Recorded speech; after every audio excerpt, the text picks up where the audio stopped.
저는 요즘 책 하나를 읽고 있습니다. 그 책은 예수님의 산상 설교를 바탕으로 행복한 삶이 무엇인지를 추적해가는 내용을 담고 있습니다.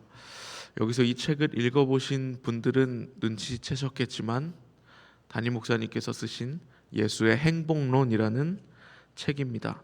다들 한 권씩 받으셨죠? 저도 저자의 사인과 함께한 상권 선물 받았습니다. 사실 처음에는 가볍게 읽기 시작했는데 읽다 보니까 묵상할 만한 내용들이 너무나도 많았습니다.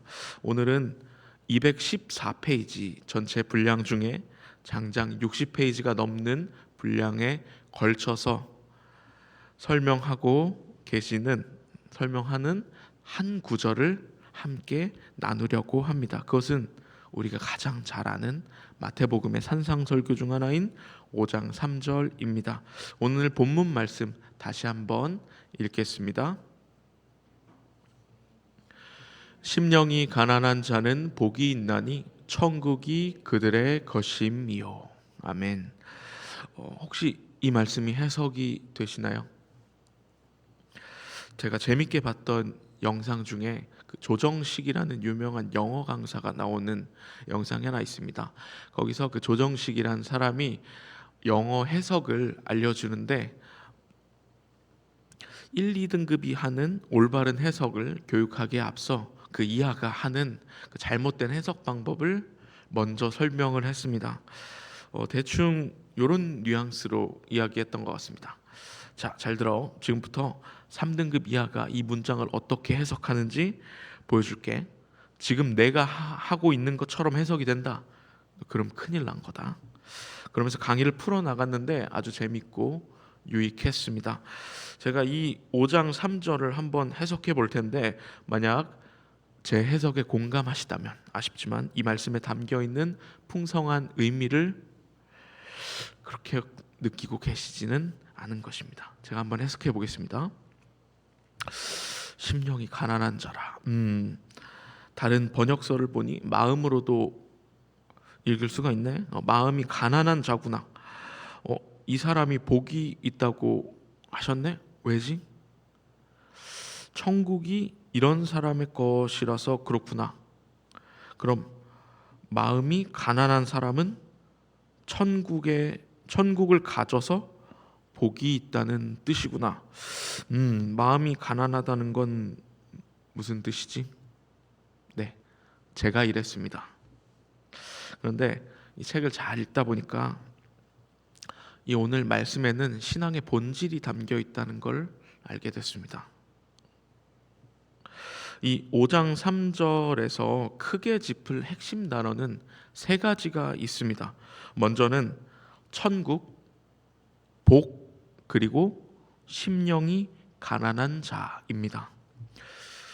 먼저 천국부터 살펴보겠습니다. 왜냐하면 이것을 이해해야 복의 성격을 파악할 수 있기 때문입니다. 우리가 이 천국을 죽어서 가는 곳이라고 이해한다면 나는 미래에 천국에 갈 거니까 복이 있다 이렇게 해석될 수 있습니다. 즉 복은 현재가 아닌 미래에 받게 되는 것입니다. 그러나 여기서 말하는 천국은 죽어서 가는 것보다 더 넓은 의미를 지니고 있습니다. 왜냐하면 천국이란 단어는 하나님의 나라를 뜻하기 때문입니다. 마태복음 외에 다른 복음서에선 이 천국이란 말 대신 하나님 나라라고 말을 했습니다. 그렇다면 왜 마태는 자신의 복음서에서 이 하나님 나라 대신에 천국이라는 말을 사용했을까요? 그것은 마태가 유대인들로 이루어진 그 공동체, 교회에 자신의 복음서를 써서 보냈기 때문입니다. 유대인들은 구약의 경전에서 보면 의도적으로 하나님이라는 이름 사용을 표현을 피했습니다. 왜냐하면 너무 거룩해서 내가 감히 그 이름을 내 입으로 부를 수 없다라고 해서 여호와라는 이름이 나올 때마다 아도나이 주님이라고 불렀습니다. 네. 그렇기 때문에 그 특성을 고려해서 마태는 하나님 나라라는 표현을 직접 하기보다 좀 돌려서 천국, 하늘 나라 이렇게 표현했던 것입니다. 네, 일단 천국이 하나님의 나라라고 표현되는 건 이해했는데 그래도 여전히 해석이 되지 않습니다. 하나님의 나라는 도대체 무엇인가? 쉽게 말해 하나님의 나라란 하나님의 다스림을 의미합니다.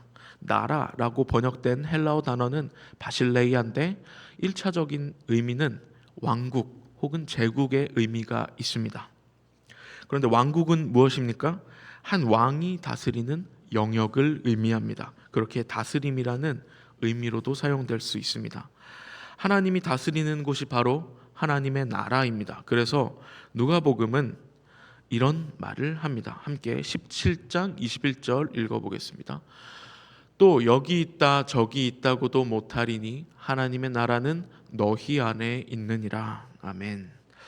하나님의 나라는 공간적인 개념이 아니기 때문에 여기 있다 혹은 저기 있다 라고 이야기할 수 없습니다. 왜냐하면 하나님의 다스림을 받는 사람 혹은 하나님의 다스림을 받는 사람들이 있는 곳이 바로 하나님의 나라이기 때문입니다. 바라기는 우리가 모여있는 이곳이 하나님의 나라인 줄 믿습니다. 그렇다면 하나님의 나라의 특징은 무엇입니까?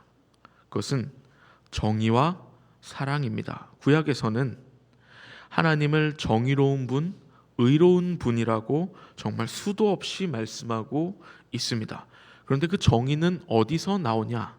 바로 사랑에서 나옵니다. 사람들 한 사람 한 사람을 너무나도 사랑하시기에 그분은 정의로우실 수밖에 없습니다. 정의를 일으키는 사랑의 특징이 있는데 그것은 무엇인가요? 먼저는 포기입니다. 한 존재를 너무나도 사랑하게 되면 내가 가지고 있는 유익을 포기할 수밖에 없습니다. 가장 대표적인 예가 예수님의 성육신 사건입니다. 창조주가 인류를 너무나도 사랑해서 신적인 지위를 포기하고 인간의 모습으로 이 땅에 오셨습니다. 마지막으로 하나님의 다스림의 특징은 영원성입니다. 인간은 시간 속에 살아가는 유한한 존재입니다. 반면 하나님은 그 시간을 초월한 영원하신 분입니다. 인간과 하나님 사이에는 엄청난 질적인 차이가 있습니다. 그렇기에 그분의 속성 중 영원성으로 그분은 우리를 다스리십니다. 우리는 흔히 천국을 죽어서 가는 곳이라고 생각합니다. 즉 미래 어느 시점에 내가 그곳으로 간다라고 생각을 합니다. 그러나 하나님 나라는 미래를 향해 가는 것이 아닌 미래가 지금 내가 살고 있는 현재 침투에 들어오는 것입니다. 그것이 바로 하나님의 나라입니다. 쉽게 설명하자면 우리가 지금 그냥 살아간다면 우리는 우리가 모르는 어떤 미래를 향해 나아가고 있는 것입니다.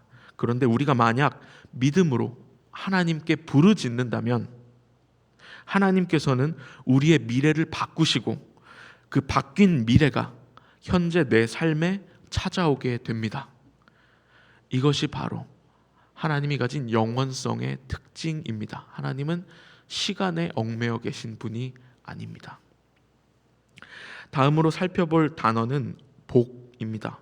헬라어로는 마카리오스라고 하는데 복이 있다 혹은 행복하다라는 의미를 가지고 있습니다. 당시 문헌을 살펴보면 이 복이 있다는 말과 행복하다라는 말이 다르게 사용되는 것이 아니라 하나의 뜻으로 혼동되어 사용되었습니다. 즉 복이 있다는 말은 행복하다는 말과 마찬가지입니다. 지금까지 우리가 살펴본 천국과 복 두 단어의 의미를 염두에 두고 마태복음 5장 3절을 다시 해석해 본다면